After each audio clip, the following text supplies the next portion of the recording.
जय हिंद दोस्तों, मैं विनोद कुमार स्वागत करता हूं आप सभी का अपने YouTube channel talent scout online classes पर। चलिए शुरू करते हैं आज का वीडियो। अगर वीडियो अच्छा लगे तो प्लीज़ लाइक शेयर सब्सक्राइब जरूर करें। बात कर रहे थे हम ट्वेल्थ क्लास बायोलॉजी की। तो ट्वेल्थ क्लास बायोलॉजी का सेकंड चैप्टर हमारा चल रहा है जिसका नाम है reproduction in the flowering plants are plants, जिसमें हमने मेल गेमिटोफाइट पढ़ लिया है लास्ट वीडियो तक। इस वीडियो के अंदर हम फीमेल गेमिटोफाइट, जिसको माइक्रोस्पोरेंजियम भी मेगास्पोरेंजियम भी बोला जाता है, माइक्रोस्पोरेंजियम मेल गेमिटोफाइट और फीमेल गेमिटोफाइट को मेगास्पोरेंजियम बोला जाता है। तो इस वीडियो में हम इसी के बारे में पढ़ रहे हैं। तो जो प्लांट्स होते हैं, इन प्लांट्स के अंदर फीमेल रिप्रोडक्टिव पार्ट जो होता है, फ्लोवर होता है। ये फीमेल रिप्रोडक्टिव पार्ट फ्लोवर होता है, जिसमें फीमेल रिप्रोडक्टिव अपार्चर को गाइनोसियम बोला जाता है। क्या बोलेंगे? गाइनोसियम बोलेंगे। यहाँ पर अगर गाइनोसियम की बात करें तो इसकी एक सिंगल यूनिट पिस्टिल या कार्पिल होती है और ये थैलेमस के ऊपर अटैच्ड होती है। यहाँ पर ये थैलेमस वाली स्ट्रक्चर है, आप देख सकते हैं थैलेमस। तो थैलेमस के ऊपर ये सिचुएट होता है कौन? गाइनोसियम का यूनिट पिस्टल या कार्पल जिसे कहा जाता है। तो पिस्टल या कार्पल के अंदर अगर हम देखें तो थ्री पार्ट्स होते हैं इसके अंदर।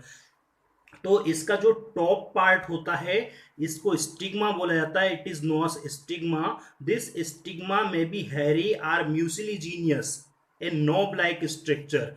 ये टॉप नोब जैसी म्यूसिलीजीनियस हैरी स्ट्रक्चर स्टिग्मा कहलाती है।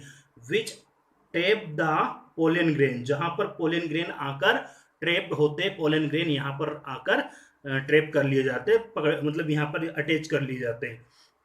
Second part of the pistil or carpel is known as style. This style is middle part of the pistil or carpel, means female reproductive aperture, and is tubular structure forms a stalk. ये एक tube जैसी structure बनाती जो stalk के रूप में यहाँ पर होती है।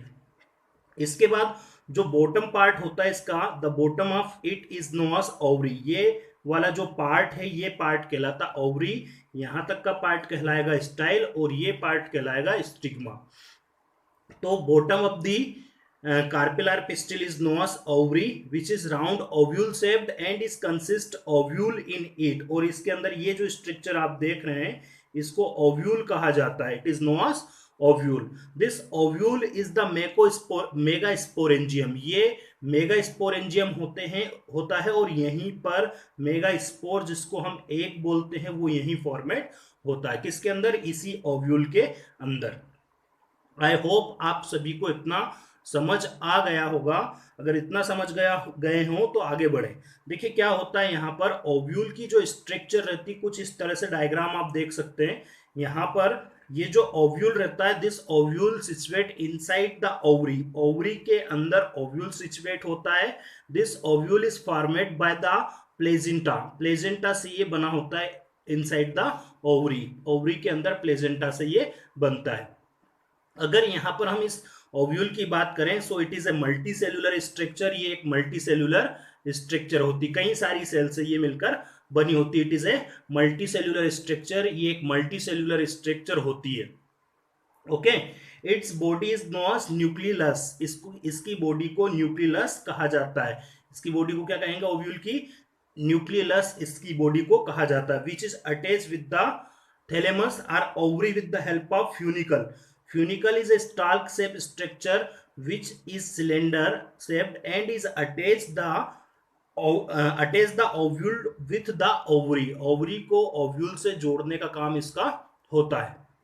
ओके, फ्यूनिकल का। Its body is known as nucleus. इसकी बॉडी को क्या कहा जाता है? न्यूक्लियस बोला जाता है। This is made up with the thin walled parenchymatous cell. ये जो ओव्यूल देख रहा है, ये ओव्यूल किससे बना होता है? ये थीन वॉल्ड पेरेनकाइमेटियस सेल से मिलकर बना होता है। इट्स बेसल पार्ट, इसका जो बेसल पार्ट होता है which is known as chalaza, उसको क्या कहा जाता है? Chalaza. And its apex is known as micropyle.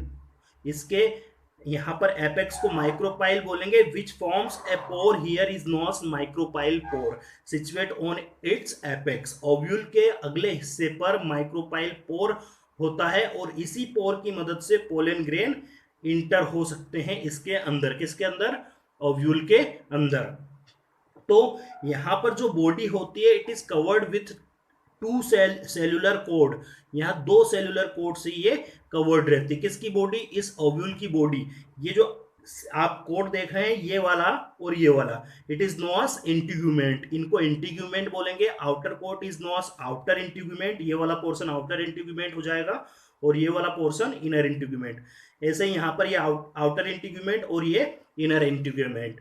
तो जो कैलेजा एंड रहता है, ये means the site of the caleza is known as caleza end, and the site of the micropyle is known as micropylar end. So on the micropylar end are the apex of ovules. This integument become incomplete, यहाँ पर incomplete होती है and forms micropyle end, और क्या and forms micropyle pore, और क्या बना लेती है? micropyle pore बना लेती है। that is this part is known as nucleus, इस पार्ट को न्यूक्लियस बोलेंगे। That is the chalaza and it is known as micropyle end, chalaza end micropyle end. here this complete structure is known as ovule and is attached with the ovary with the help of funicle, funicle की मदद से ये ovary से जुड़ा रहता है। for conducting food and water, food और water conduct करने के लिए there is the vascular bundle, यहाँ पर वेस्कुलर बंडल होता है which is spread in it, जो कि इसमें फैला रहता है। वेस्कुलर बंडल ट्रांसपोर्ट, ये क्या हो जाएगा? ये वेस्कुलर बंडल वाली स्ट्रक्चर आप देख सक रहे हैं। This tubular structure so form is known as vascular bundle, it carry the food and water inside the ovule, जो ओव्यूल में फूड एंड वाटर को लाते हैं। In the center of the ovule there is a structure which can be, you look here, this structure is known as embryo sac, इस structure को embryo sac बोलेंगे, which is ovule shaped structure and forms with the 8 cells, और ये 8 cells से मिलकर बना होता है। अब यहाँ पर जो ओव्यूल होता है, इस ओव्यूल की स्ट्रक्चर हम देखें तो इसमें क्या होता है? ओव्यूल की स्ट्रक्चर में जो सेंट्रल पार्ट होता है इसको कहा जाता है embryo sac. So the embryo sac which is situated inside the ovule, इस ओव्यूल के अंदर एम्ब्रियो सेक होता है।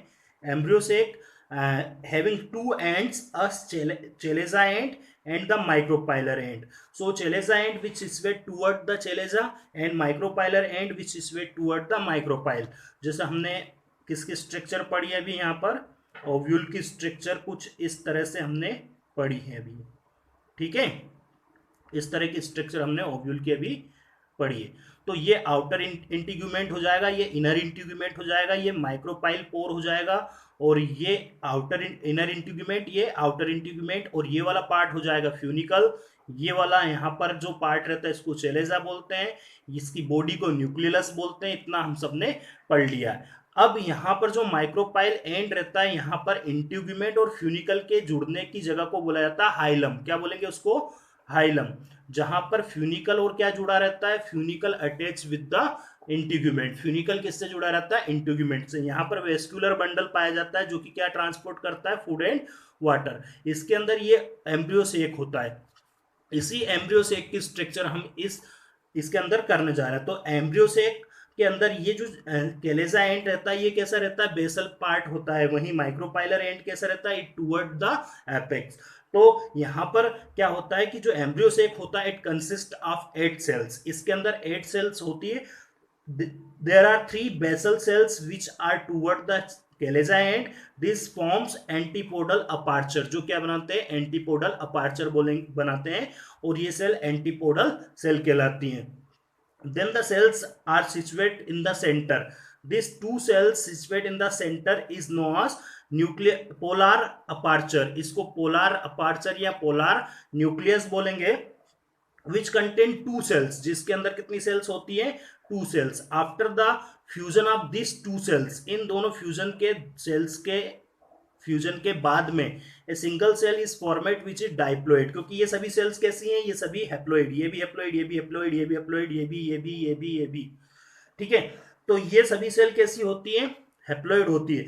This cells which is situate at the polar aperture fuse together to form a single cell as diploid cells and is called secondary nucleus, और इसको secondary nucleus कहा जाता है।